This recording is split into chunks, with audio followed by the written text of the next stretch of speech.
Assalamualaikum warahmatullahi wabarakatuh. Halo semuanya teman-teman, selamat malam, selamat datang kembali di channel kesayangan kita, channel Ilo Ekstrim, dan masih bersama saya Ilo dimanapun teman-teman berada. Semoga teman-teman selalu dalam keadaan sehat walafiat tanpa kekurangan satu apapun dan dimurahkan rezekinya. Amin, amin ya robbal alamin. Dan pada kesempatan yang baik ini, saya akan membawakan satu kisah dari Jenar Moksa. Dan kisah Jenar kali ini akan menceritakan tentang seorang wanita yang bernama Sekar Jiwandari. Nah, Sekar ini baru saja kehilangan suaminya, teman-teman. Suaminya bekerja di tanah Kalimantan, lalu meninggal karena kecelakaan kerja.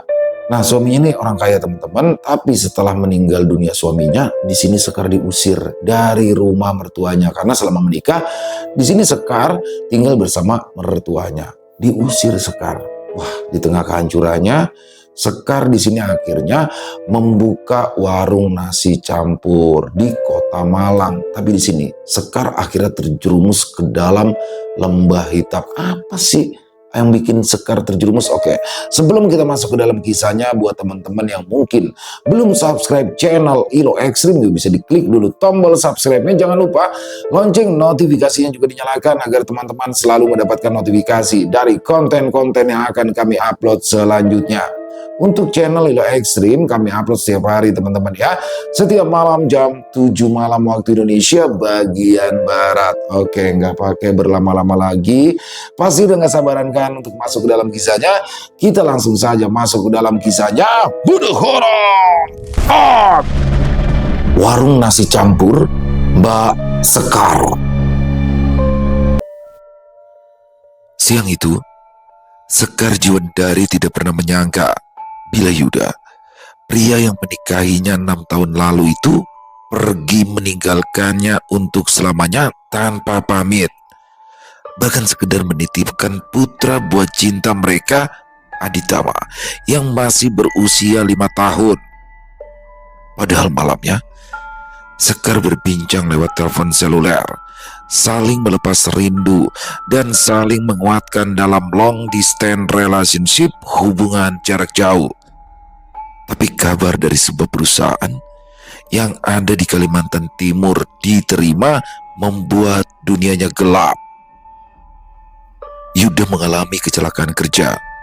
Menurut informasi, eskavator yang dioperasikannya tertimpa pohon besar dan nyawanya tidak bisa diselamatkan, mati di tempat. Rumah besar di desa Genteng yang ada di Banyuwangi gempar. Tangis Sudari, Ibunda Yuda menggila, meraung bersama para sanak keluarga lainnya yang tidak menyangka kematian tragis tulang punggung keluarga itu. Begitu juga dengan Sekar sambil memeluk Aditama. Sutarto, bapaknya Yuda, adalah pria yang paling tegar di antara keluarga lainnya. Wes, walaupun ditangisi seperti apapun, tidak akan menghidupkan kembali Yuda. Sekarang kita harus legowo, pasrah marang lakone Gusti, tuturnya guna meredam tangis yang semakin menjadi-jadi. Tapi tidak semudah itu, terutama bagi Sekar. Sambil membelai wajah tampan Aditama yang mengkopi almarhum suaminya, dia terus terisak-isak. Kenapa bapakmu secepat ini, Nang? Sesalnya beranak sungai. Waktu terasa begitu singkat bagi Sekar atas kebersamaan yang tak bisa dilewati di setiap detik bersama. Aditama yang juga ikut menangis mendongak. Bu, bapak udah enggak bersama kita lagi ya? Aditama yang juga ikut nangis mendongak.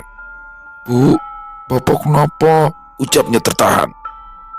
Bapak sudah tidak bersama kita lagi, Nang. Potong Sekar membuat tangis bocah polos itu semakin meninggi. Sutarto mendekati sang menantu yang duduk bersimpu di lantai, lalu ikut berlutut. Dok, jangan menangis terus ya, tuturnya pilu sambil mengusap-ngusap punggung Sekar yang tergugu.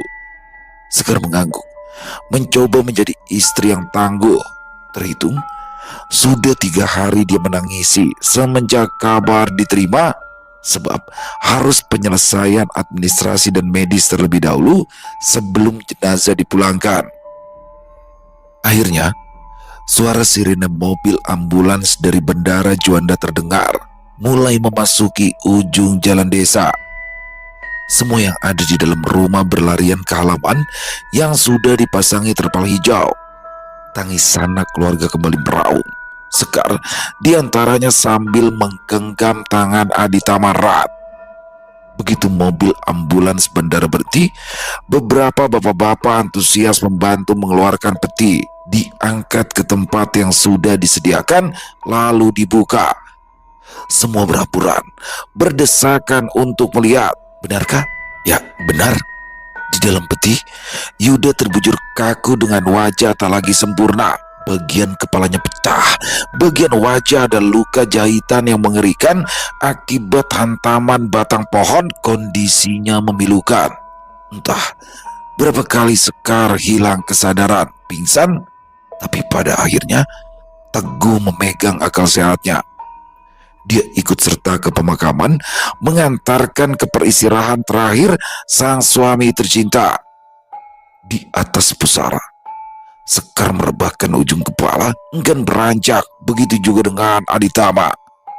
Sementara keluarga dan para pelayat sudah meninggalkan pemakaman, tinggallah Sundari dan Sutarto yang telaten berusaha membujuk menantunya. "Dok, sudah 1 jam kamu di sini. Sampai besok pun tidak akan merubah keadaan. Inilah kenyataannya, Dok," bujuk Sutarto sambil membelai punggung Sekar yang sudah dianggap seperti anak sendiri. Sundari juga melakukan hal yang sama. "Sekar, ayo pulang, Dok," diusapnya rambut Aditama. "Kasihan anakmu." Lalu Sundari berdongak, menatap langit sejenak sambil bertutur, "Lihat, langit sudah hitam. Sebentar lagi akan turun hujan." Tapi Sekar masih tidak ingin beranjak, membuat Sundari kembali menambahi, "Dok, kalau kamu begini jalan Yuda akan gelap. Ingat, kami tidak mau hal itu terjadi. Pasti kamu juga kan, Dok?" Tak selang berapa lama, suara gemuruh menggelegar disusul rintik hujan. Sekar mengusap nisan di depannya lagi, dikejutnya nama tertera, lalu menatap bias sambil tersenyum pahit. Ia berucap, "Pergilah dengan tenang, Mas. Aku akan menjaga anak kita, Aditama, sampai dewasa. Nanti jemput aku ya. Jemput aku ingin bersamamu jauh lebih lama." Sekar kembali terguncang menangisi perpisahan. "Dok, kamu harus tegar. Ingat, Aditama itu butuh kamu, butuh kasih sayang dari seorang ibu," tutur Sundari yang masih duduk di sisi. Hatinya pun kembali koyak, isaknya ikut pecah tak tertahankan. Sekar menoleh sekilas, ia mengangguk, "Iya, Bu, aku akan kuat. Setidaknya sampai tugasku mendampingi Aditama selesai," ucapnya sangat pelan, lalu beralih menatap bias nama pada nisan sambil menggumam, "Waktu itu, kamu memintaku berjanji menemanimu sampai tua. Nyatanya kamu pergi. Kamu mengingkari. Kenapa kamu lebih dulu pergi? Kenapa?" Sekar memukul-mukul gundukan tanah basah. "Kenapa, Mas? Tolong beritahu aku," ulangnya berapa kali. Di atas kepala, petir menggelegar beruntun. Sutarto lekas-lekas memapa tubuh limbung Sekar tanpa bicara apa-apa lagi. Sementara Sundari mengekor sambil memegangi tangan Aditama.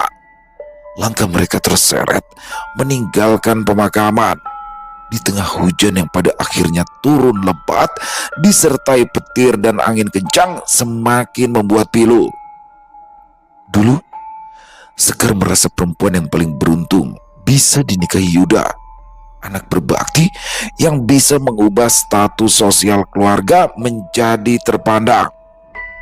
Rumah orang tuanya di Pugar menjadi paling megah di antara lainnya. Di teras ada mobil, juga motor, dan beberapa aset selain sawah yang cukup luas. Waktu terus berjalan.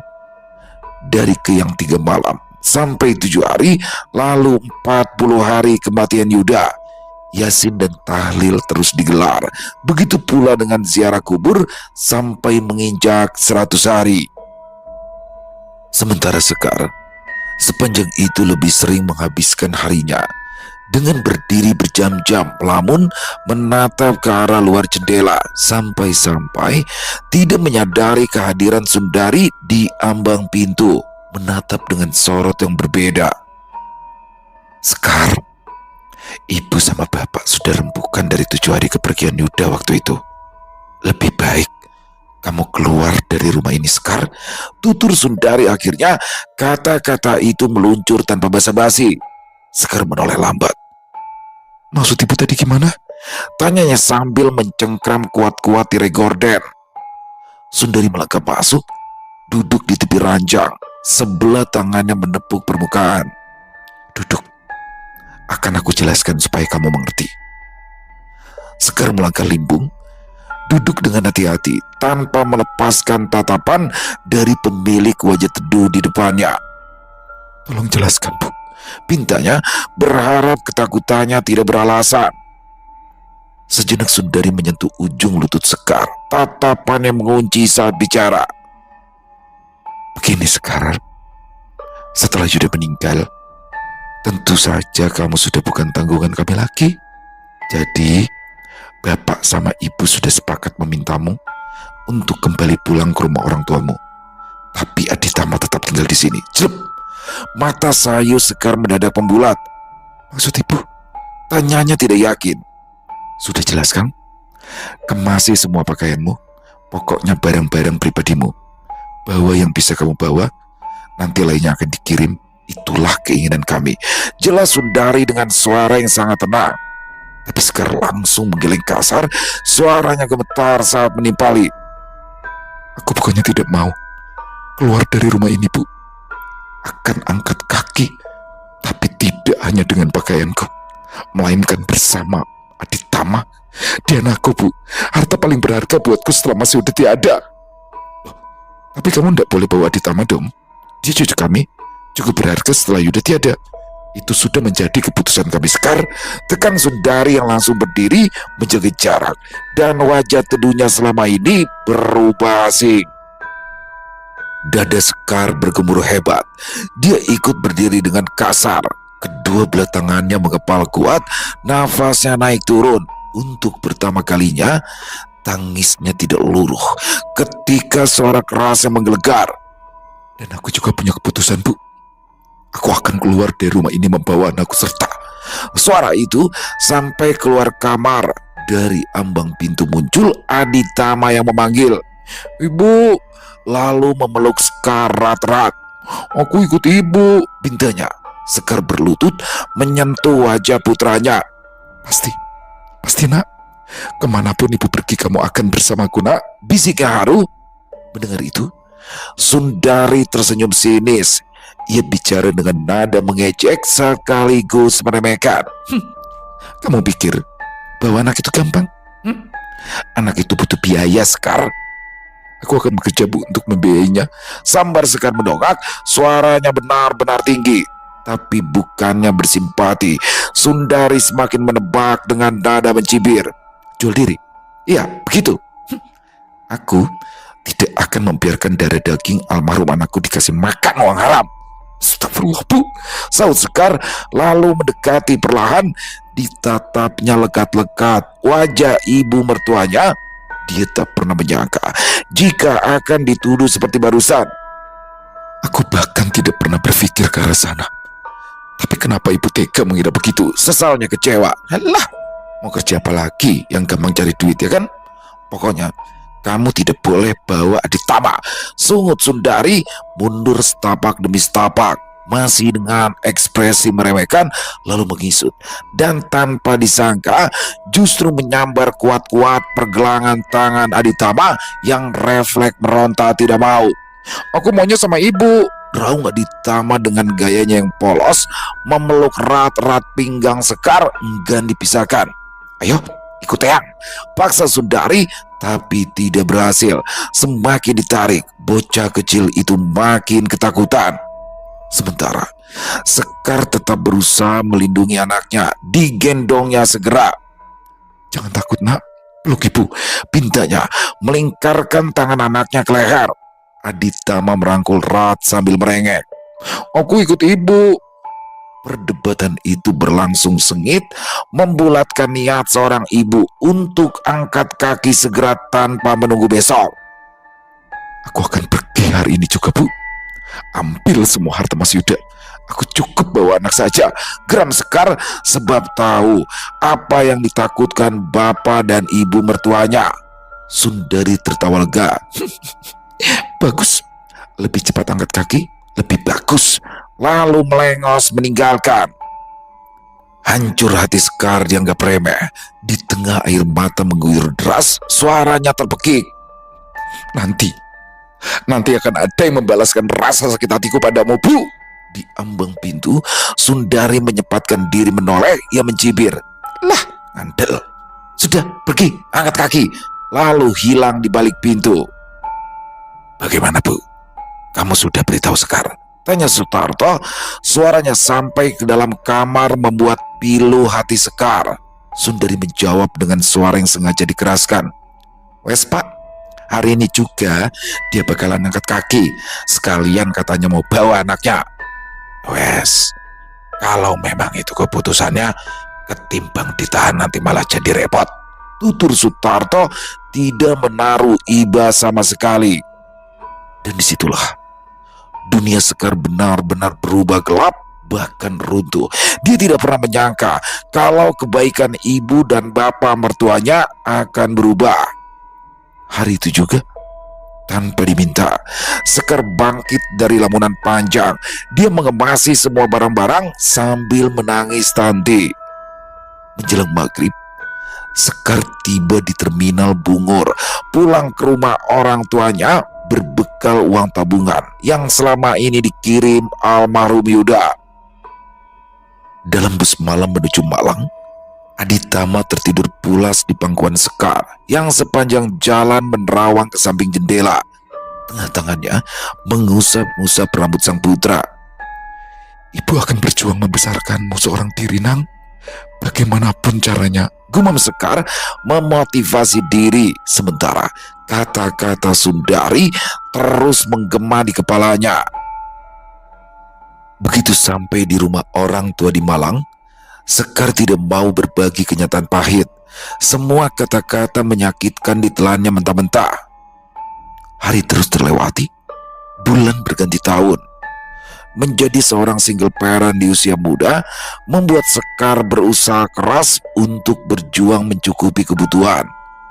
Dia memilih hidup mandiri dengan membuka usaha warung nasi campur Arema di Pasar Oro-Oro Dowo, berharap semua berjalan sesuai rencana. Tapi rupanya tidak seindah harapan. Sewa toko fantastis per tahun dengan omset yang didapatkan, kalkulasinya merugi. Menjelang bulan kelima warung beroperasi, Sekar termenung duduk di bangku kasir. Dari beberapa minggu terakhir, ia mulai berpikir untuk mencoba hal yang selama ini cuma didengarnya, masuk telinga kanan keluar telinga kiri begitu saja ketika masih di Banyuwangi. Sambil menatap deretan bangku dan meja yang awalnya diharapkan sesak pengunjung, Sekar menggumam. "Aku harus bisa memberikan yang terbaik untuk Aditama, meski harus berhubungan dengan hal gaib sekalipun." Lalu beranjak masuk ke dalam kamar. Di tepi ranjang ada meja tempat deretan kenangan indah berjajar. Sekar mengambil salah satunya, ditatapnya dalam-dalam, dikecupnya bingkai itu pelan, seolah Yuda masih bisa merasakan sentuhan bibirnya, kemudian memeluknya erat. "Aku melakukannya demi bertahan hidup, Mas," bisiknya. Seminggu kemudian, Sekar benar-benar melakukan niatnya. Dia pergi ke Banyuwangi seorang diri, sementara Aditama dititipkan ke orang tuanya dengan yang sama untuk ziarah kubur. Setelah turun di terminal Bungur, untuk mempercepat tujuan, Sekar melanjutkan perjalanan dengan mobil charteran. "Sendirian aja, Mbak. Tanya sopir yang sejak tadi memperhatikan lewat kaca tengah. Di bangku belakang, Sekar mengangguk, wajahnya mendadak sedih. Iya mas, ada urusan penting setelah ziarah makam suami. Sopir itu terdiam sebab sangatlah tahu tempat yang akan dituju berikutnya. Begitu sampai di genteng, seperti sebelumnya, Sekar tidak mampir ke rumah mertuanya, melainkan langsung ke pemakaman. Mobil charteran berhenti di ujung jalan pekuburan. Sekar turun, berjalan perlahan sambil menenteng kantong plastik berisi bunga 7 rupa dan air mineral. Begitu sampai, ia langsung berlutut di depan nisan yang namanya mulai pudar. Tangannya selalu saja gemetar saat mencabuti rumput yang tumbuh lebat di atas gundukan pusara, lalu menaburkan kembang, mengguyur air sambil membaca doa. Suara Sekar pecah begitu merapatkan ujung kepalanya di atas nisan.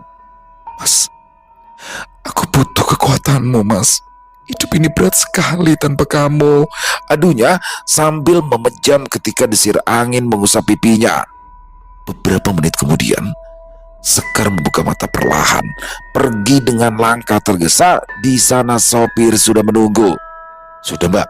Tanya sopir itu berbahasa basi. Sekar hanya mengangguk sambil tersenyum. Sore berubah malam ketika mobil charteran yang ditumpangi sejak awal tiba di Kalibaru, tujuan Sekar sesungguhnya. Begitu deru mesin pergi meninggalkannya seorang diri di depan pintu gapura masuk, sunyi langsung mencekam. Sekar meraba tengkuk yang mendadak terasa berat. Bulu kuduknya langsung meremang ketika menatap ke arah bangunan padepokan yang sepi. Tidak ada satupun pengunjung yang terlihat. Bahkan kicau burung pun tak ada. Tiba-tiba rasa takut menyergapnya, tapi segera diabaikan dan bergegas. Begitu semakin dekat, senyum akhirnya Sekar tersungging. Ketakutannya hilang begitu melihat pria yang akan ditemuinya duduk bersila di balai bambu di salah satu kuncup tempat menerima tamu yang punya niat tujuan tertentu. Tubuh pria itu diselimuti asap yang tak dari mana asalnya. Nambahnya Mbah Kramadi, laki-laki sepuh berperawakan kurus kering, rambut putihnya selalu dibiarkan terurai sebahu.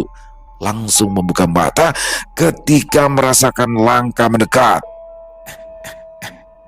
Ada tamu lagi rupanya, ucap Mbah Kramadi sambil tersenyum ramah, lalu menyedot kuat-kuat cerutu yang terselip di antara jemari, menimbulkan asap melingkari tubuhnya yang kurus. Di lantai kuncup, Sekar langsung duduk bersimpuh, menunduk dalam, hampir bersujud, buru-buru memberitahu niatnya. Iya mbah, namaku Sekar Jiwandari, datang dari Malang mau minta bantuan jenengan.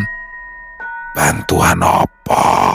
Tanya Mbak Kramadi sambil menyemburkan asap ke wajah Sekar sebanyak 3 kali, lalu menaruh pipa cerutu menatap lurus menembus isi batin tamunya. Sekar menghela nafas gemetar. Aroma cengkeh dan tembakau hampir membuatnya tersedak ketika menjelaskan.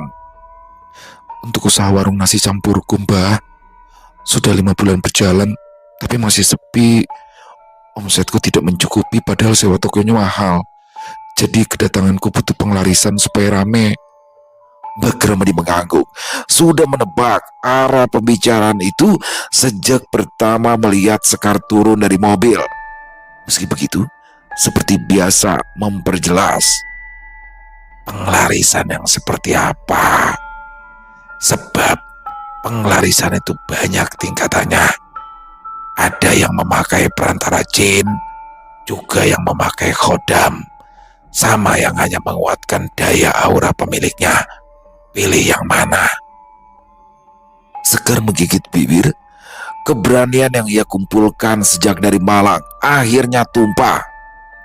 Yang kuat mbah, yang bisa benar-benar menarik orang datang. Aku mau cepat sukses, kayak mbah. Mbah Kramadi menatapnya lama sekali, akhirnya berujar. Sekar, Kamu harus tahu, penglarisan tingkat tinggi tidak cuma menarik pelanggan, tapi penglarisan itu akan mengikat pelakunya pada makhluk gaib atau jin. Sekar tersentak, tapi cuma sebentar, niatnya sudah bulat. Jin, Mbah? Tanyanya polos. Mbah Kramadi mengangguk, membenarkan. Jin yang tampan, muda, dan sangat posesif pada perempuan yang dipilihnya. Dia bisa mendatangkan rezeki, membantu menarik pembeli sampai daganganmu habis. Tapi ada balasan atas kebaikannya itu. Sekar menelan ludah, kedua tangannya saling menggenggam erat, memperjelas. Balasan seperti apa itu, Mbah? Kalau boleh tahu? Kesetiaan, jawab Mbah Kramadi tenang. Sampean harus siap dijaga, dilindungi olehnya. Persyaratan itu sangat mudah, membuat mata Sekar berbinar, sedikit mencondongkan tubuhnya. Ia bertanya, cuma itu, Mbah? Dilindungi dari orang-orang yang berniat buruk, Mbah? Mbah Kramadi mengangguk. Ya, apa masih siap? Masih, Mbah.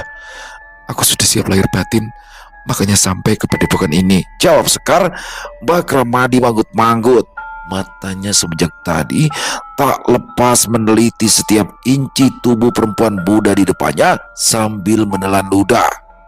Baik, kalau begitu, malam ini kita mulai ritualnya. Siap? Siap lahir batin, Mbah, jawab Sekar mantap. Mbah Kramadi langsung mengisut. Dari tempatnya duduk bersila, turun sebelum melangkah memberi kode jempol agar Sekar mengikutinya ke dalam. Begitu sampai, Sekar dipersilakan mandi suci terlebih dulu di jeding ruang dalam padepokan. Begitu keluar, tubuh polosnya sudah dililit kain mori. Barulah ke tempat ruang ritual semua penglarisan. Bagian ruang dalam padepokan itu berbeda dengan luar, gelap. Hanya diterangi dua lampu sentir yang digantung rendah di langit-langit plafon. Asap kemenyan mengepul dari bara di dalam canden. Semakin lama pekatnya menyesakkan rongga pernapasan Sekar yang sudah duduk bersimpu di atas lantai. Matanya tidak lepas memperhatikan Mbah Kramadi menata sesaji. Tangan tua itu cekatan menaruh kendi tanah liat berisi air sumur, bunga kantil, segelas kopi pahit, dan sehelai kain lurik yang masih baru. Duduk bersila di dekat sini, Sekar, perintah Mbah Kramadi membius. Jantung Sekar berdetak cepat, tapi tubuhnya pasrah. Ia mendekat dalam posisi bersila menghadap sesaji. Asap dupa langsung membungkus sekujur tubuhnya yang menggigil karena udara ruangan justru lebih dingin daripada di luar. Mbah Kramadi mengangkat kendi tanah liat, menyiram 3 tetes air ke lantai. Angkat pergelangan tangan kirimu, perintahnya. Tanpa menjawab, Sekar langsung melakukannya. Mbah Kramadi mengambil duri cerucu dari sela kantil, lalu menusukkan sangat halus hingga darah merah segaris pun muncul. Diteteskan darah itu ke dalam kopi pahit. Kopi ini adalah jembatan, ujar Mbah Kramadi selalu menjelaskan. Kemudian Komat Kamit sebelum meniup kopi itu 3 kali barulah menyerahkan. Minum sedikit saja, sisanya untuk dipersembahkan. Sekar menerima, membawa gelas itu ke bibir. Aromanya pahit, menusuk hidung, rasa mual muncul seketika. Meski begitu ditengguknya perlahan, rasa pahit bercampur getir itu justru menimbulkan sensasi hangat aneh yang turun ke perutnya, seolah ada sesuatu yang ikut masuk bersama cairan itu. Mbah Kramadi terus meneliti. Niatmu sudah bulat, bagus, pujinya. Lalu berdiri, menaburkan bunga kantil yang sudah dicampur air kendi ke tubuh Sekar yang kembali menggigil. Setiap butiran air menyentuh permukaan kulitnya, ada sesuatu rasanya yang ikut menyusup lewat pori-pori. Tiba-tiba, nyala lampu sentir memanjang, bergoyang-goyang sebelum akhirnya padam semuanya. Sekar panik, sampai-sampai mencengkram lutut sendiri. Dadanya terasa sesak ketika ruangan itu berubah wangi maskulin yang membuat darahnya mengalir panas. Tiba-tiba ada suara langkah mengendap di belakang. Sekar spontan menoleh. "Jangan melihat, hadapkan wajahmu ke depan," bentak Mbak Ramadi panik. Sekar patuh, dan dalam sekejap ia lupa segalanya ketika lampu sentir kembali menyala. Didapatinya Mbak Ramadi sudah duduk bersila di depannya, sangat dekat, bahkan sampai ujung lututnya saling bersentuhan. Jantung Sekar berdegup jauh lebih kencang dari sebelumnya. Menatap curiga wajah letih dukun berusia 65 tahunan itu, sekujur tubuhnya dibanjiri keringat.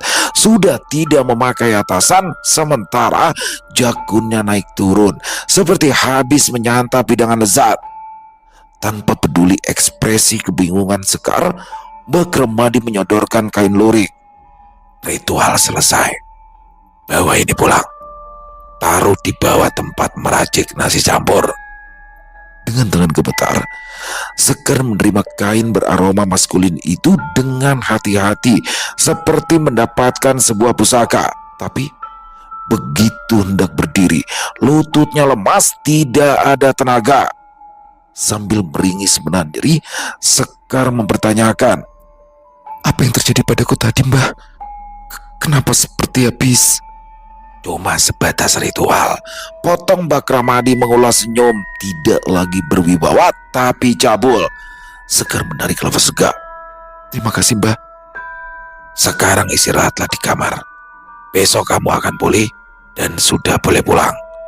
Tidak sampai 3 hari, daganganmu akan ramai," tutur Mbak Ramadi, sigap memapa tubuh limbung Sekar yang masih dibalut kain mori menuju ke kamar tidur yang memang disiapkan untuk para tamu.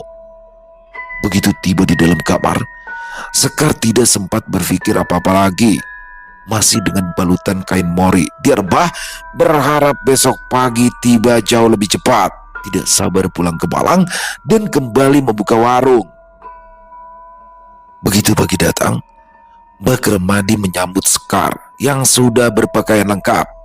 Ditatapnya wajah perempuan muda yang jauh lebih berbinar sama sepertinya. "Ingat, simpan kain lurik itu di tempat seperti yang sudah aku beritahukan semalam," pesan Mbak Ramadi. Sekar mengangguk, lalu mencium punggung tangan pria itu dan pergi tanpa tahu bila Mbak Ramadi menatapnya sambil meneguk ludah. Begitu Sekar kembali membuka warung, di hari pertama perubahan itu sudah mencolok jauh lebih cepat dari janji Mbak Ramadi. Pendapatan Sekar pun semakin bertambah pada hari-hari berikutnya. Di bulan berikutnya semakin menjadi-jadi. Ada 5 karyawan yang sibuk membantu dengan tugas masing-masing. Jam buka pun diperpanjang, otomatis keuntungan bertambah.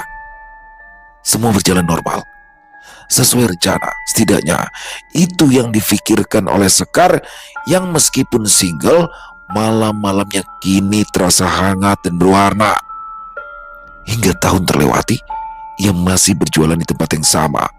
Dan yang paling membahagiakan dia adalah ia sudah bisa membeli 1 unit mobil sekaligus rumah. Siang itu, selepas sholat Jumat, di antara banyaknya pengunjung, ada 3 orang pria muda yang sedang makan. Salah satunya terus memperhatikan gerak-gerik Sekar. Tapi bukan karena kecantikannya, melainkan sesuatu. Pandangannya tidak lepas dari arah meja etalase di mana terdapat deretan pilihan lauk nasi campur. "Orang, apa yang kamu lihatin dari tadi sih?" tanya Widana pada kawannya di samping. Tapi orang tidak lantas menjawabnya. Diperhatikan betul-betul, barulah memberitahu. "Aku kasihan sama dia," tuturnya menggantung. Widana mengerutkan dahi, menatap orang dengan tatapan penasaran. "Kasihan? Maksudmu sama siapa?" "Sama Sekar." Orang mengangguk. Widana langsung mendaratkan sikutan, menambahi, Jangan salah sangka, Rang. Dia itu janda sukses di sini. Kayak, apanya yang kamu kasihani?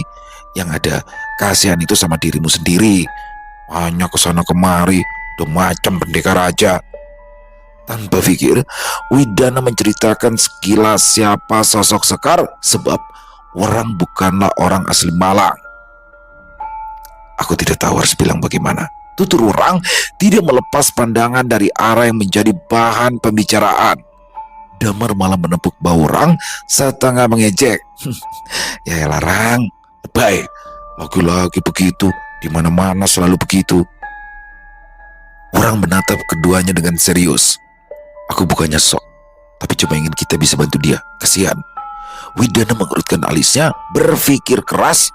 Tahu kalau temannya yang satu ini memang punya kemampuan, cuma saja tidak menyangka. Lalu setengah membisik sambil melirik ke arah Sekar, ia bertanya, Tunggu. Maksudmu dia itu butuh bantuan gaib? Atau maksud kamu dia kena pengaruh sesuatu gitu? Orang mengangguk cepat. Ya, dan aku tidak bisa langsung ngomong di sini. Kalau salah kata, pengunjung bisa salah tangkap. Makanya aku mikir, malam nanti kita datang ke warung ini lagi pas sepi. Lihat dulu suasananya. Baru aku bilang sama dia langsung, dan semoga dia mau menerima. Bagaimana menurut kalian? Damar yang tadinya menganggap angin lalu berubah antusias. Oke, berarti ini masalah serius. Aku harus ikut. Sambil menatap jam di tangan, Widana mengangguk sepakat. Setuju sih, setuju. Jadi jam berapa kita datang? Warungnya kan tutup jam 10. Gimana, hah? Orang tersenyum tipis. Matanya tetap fokus ke arah Sekar yang sedang melayani pelanggan lain. Nanti kita datang sekitar jam 9.15. Takutnya keburu tutup. Damar yang duduk di bangku bagian tengah menepuk pundak Werang dan Widana serentak. Sip, semoga aja niat baik kalian tidak bikin ribet lagi ya. Minimal happy ending. Tapi aku penasaran deh, apa yang bikin kamu kasihan sama dia banget, Rang? Nanti malam kalian bakal mengerti sendiri, jawab Werang, lanjut menandaskan makan sementara matanya tetap tak lepas dari Sekar yang sedang menyendok lauk di piring pelanggan. Waduh, jadi gak sabaran nih, celetuk Damar sambil mengunyah, makin penasaran. Begitu selesai, Werang membayar seolah tidak melihat apa-apa.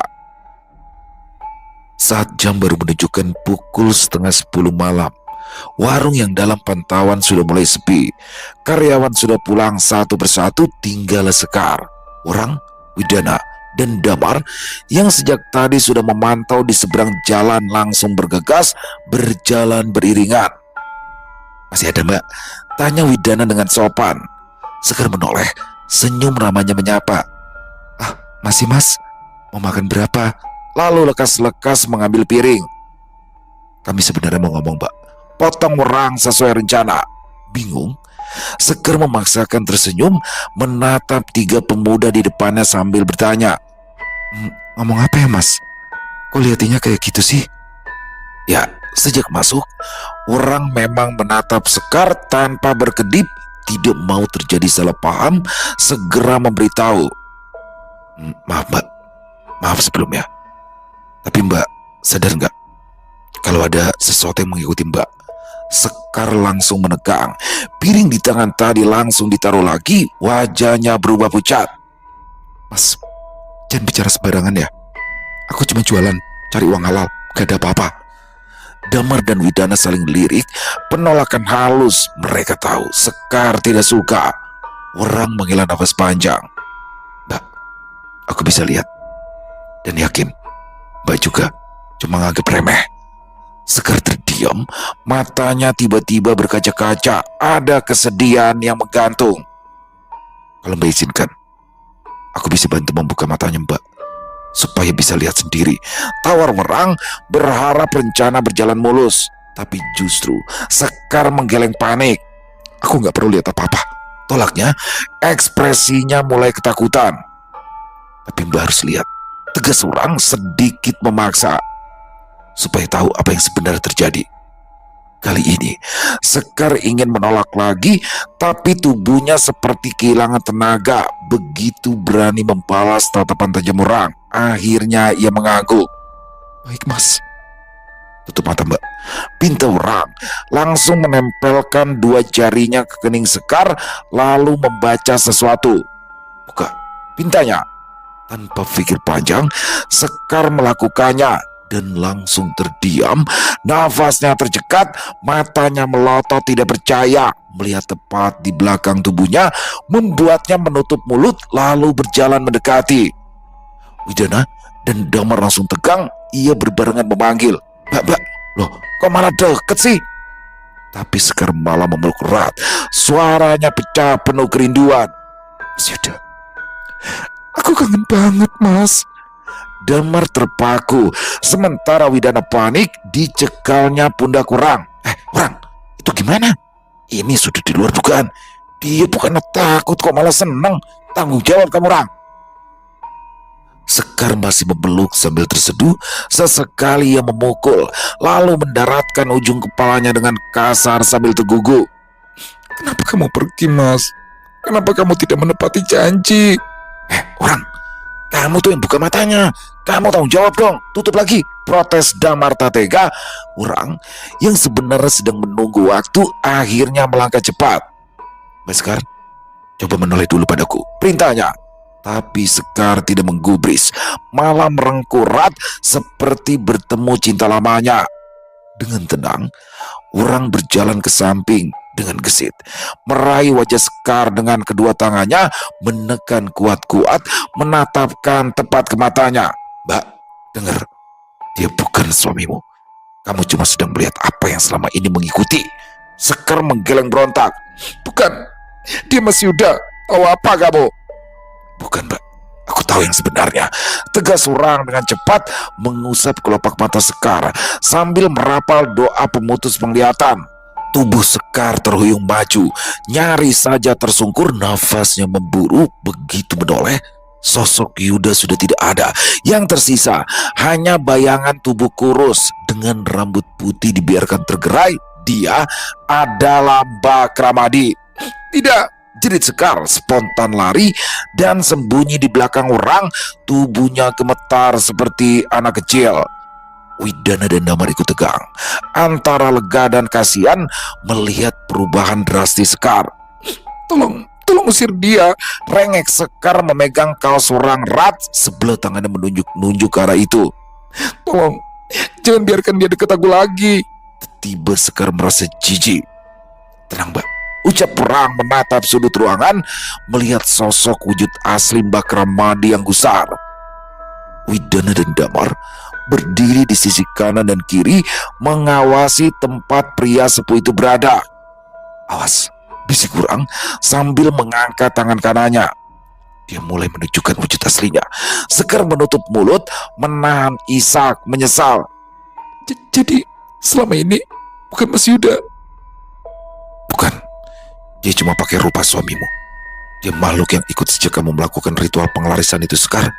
Dan yang selama ini menemanimu, dukun itu. Terang Wurang. Sekar menangis histeris. Menjijikan, dasar tua bangka. Tapi Mbak Ramadi justru memiringkan kepala mengejek. Matanya meneliti perempuan yang baru tersadar. Mas, tolong, jangan biarin dia menyentuh aku lagi. Aku gak sudi, pinta Sekar. Damar panik, mendekat dan membisik. Wurang, gimana kalau dia ngelawan? Kita harus gimana? Jangan panik. Dia cuma kuat kalau Sekar masih percaya dia Yuda. Tapi sekarang dia sudah sadar. Mbak Ramadi tiba-tiba mendesis, tapi suaranya suara Yuda. Sekar langsung menjerit. Jangan panggil aku, pergi. Wurang merapal doa dalam hati. Tangannya menggambar lingkaran kecil di udara. Bersama dengan itu, cahaya samar muncul seperti bara. Widana membicikkan mata, tidak percaya. Wurang, apa itu? Batas, jawab Wurang singkat.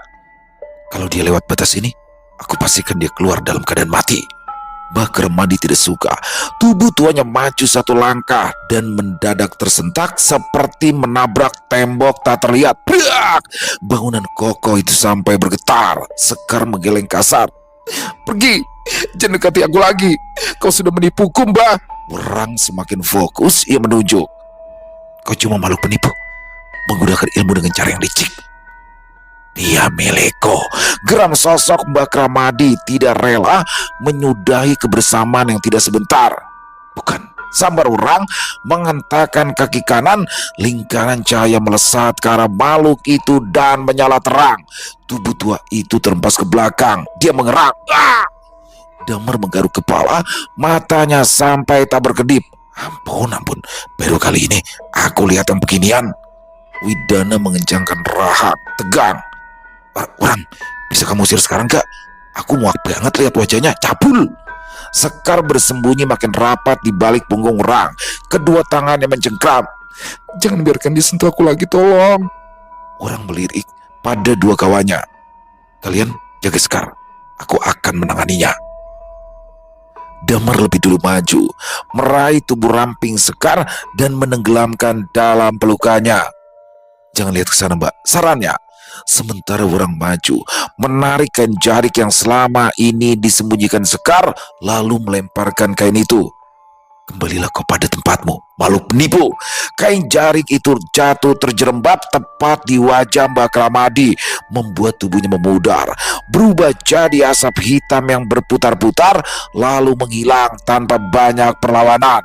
Namun, beberapa detik kemudian, suara milik Mbak Ramadi menggema. Aku tetap suka padamu, Sekar. Sekar langsung terpekik. Rasudi, aku akan membalas siapa saja yang melukai hatimu, Sekar. Bukti terima kasihku padamu. Orang membicingkan mata melihat jejak asap tipis yang belum sepenuhnya gelap. Dia belum benar-benar pergi, gumamnya tidak panik karena sosok itu hanya sedang mengeluarkan isi hati. Yang membuatmu melakukan ritual itu akan mati satu persatu. Setelah itu, wujud rupa Mbak Ramadi benar-benar hilang bersama aroma maskulin yang kini berubah menjadi bau keringat tidak mandi dalam kurun waktu sangat lama. Dia sudah pergi, ucap orang lega. Sementara Sekar yang masih dalam dekapan Damar menoleh ke arah orang dengan panik. Mas, apa maksudnya tadi? Siapa yang dia maksud? Siapa yang bakal mati? Tolong beritahu aku, Mas, paksanya. Aku tidak bisa memberitahukan hal yang belum terjadi, jawab orang tegas. Sekar tidak puas, lekas melepaskan diri dari pelukan Damar dan mendekat. Mas, aku nggak ngerti maksudmu. Tolong beritahu aku, maunya sambil menangkup tangan di depan dada. Makhluk itu barusan berjanji akan membalas dendam atas nama cinta. Dia pasti akan memulai dari orang yang paling membuatmu terluka. Terang-terang masih menggantung. Damar maju, sebelah tangannya menyentuh pundak Sekar, ikut menanyai. Orang, maksudmu siapa sih? Kasih tahu aja kenapa sih? Widana yang tak kalah penasaran mencoba membujuk. Ayo dong, Rang, apa bedanya nanti sama sekarang ngasih taunya? Tapi orang menjawab pendek. Aku tidak pernah ingin mendahului kehendak Tuhan. Lihat saja nanti. Setelah itu, dia berlalu keluar, Sekar langsung pucat. Sementara, Widana dan Damar hanya bisa menepuk pundak Sekar. Sing sabar ya, Mbak, setidaknya kamu sudah aman. Sekar mengangguk, menangkup tangan di depan dada. Terima kasih. Aku tidak tahu gimana cara membalas kebaikan kalian semua. Widana berselorenteng. Gak usah, Mbak, cukup kasih kami makan gratis kalau mampir ke sini lagi yo. Lalu keluar terbirit-birit, disusul Damar mengejar orang. Sekar buru-buru berlari keluar, memastikan 3 pemuda tadi benar adanya, dan di sebelah jalan ketiganya melambaikan tangan sebelum lenyap masuk ke dalam taksi. Keesokan harinya, warung nasi campur Sekar sudah buka seperti biasa, seperti tidak pernah terjadi hal menegangkan semalam, dan pelanggan masih seperti biasa. Di tengah sibuk melayani pembeli, handphone Sekar berdering, sejenak ditatapnya tak percaya. Nomor dari mantan bapak mertuanya. Tumben, gumamnya sambil menggeser panggilan. Suara Sutarto langsung memekakan telinganya. Sekar, ibu Sekar, ibu. Wajah Sekar langsung pucat pasi. Ibu kenapa, Pak? Ibu mati mendadak. Aduh Sutarto. Sekar langsung membekap mulut. Mati Pak, astagfirullah, kapan? Di ujung sana, sambil menangis tergugu di samping jasad Sundari yang sedang disemayamkan, Sutarto memberitahu, pastinya jam berapa ndak ada yang tahu, Dok. Soalnya semalam itu Bapak ndak di rumah. Pas cari di kamar udah kaku, matanya melotot, lidahnya menculur, koyo habis dicekik, Dok. Panggilan terputus tiba-tiba. Handphone hampir terjatuh dari tangan Sekar, tubuhnya bergetar hebat, lalu terduduk di lantai. Karyawan yang melihat langsung memapanya duduk di bangku. Tolong ambilkan handphoneku, pintanya ingin memastikan. Satu karyawan langsung mengambil handphone, lalu menyerahkan pada Sekar. Dengan tangan gemetar, ia kembali menekan nomor kontak masuk tadi. Begitu terhubung langsung menyapa. Halo Pak. Sekar, Bapak mertuamu juga nyusul, jawab suara di ujung sana yang bukan milik Sutarto, tapi seorang perempuan parubaya yang bernama Suketi. Apa? Sekar terpekik tak percaya, lekas ditekannya tombol speaker. Jangan bercanda Mbak Suketi, geramnya. Tidak, Bapak mertuamu memang ikut nyusul mati, barusan, jawab Suketi, suaranya di speaker menggema. Ya Allah ya Gusti, aku datang Mbak, saut Sekar buru-buru, tapi panggilan sudah diakhiri. Sekar hanya bisa memegangi dada antara lega dan sedih. Selamat jalan Pak, Bu, ucapnya lalu bergegas bangkit. Hari itu juga Sekar akan melayat, tapi harus pergi ke rumah orang tuanya terlebih dahulu. Bukan hanya memberitahu kabar duka yang diterima barusan, tetapi untuk mengajak serta Aditama yang semenjak pulang dari ritual waktu itu tidak mau kembali ke warung sebab di sana tidak bebas bermain. Jam 12 siang, diantarkan supir sewaan, Honda Jazz putih tulang milik Sekar terus melaju.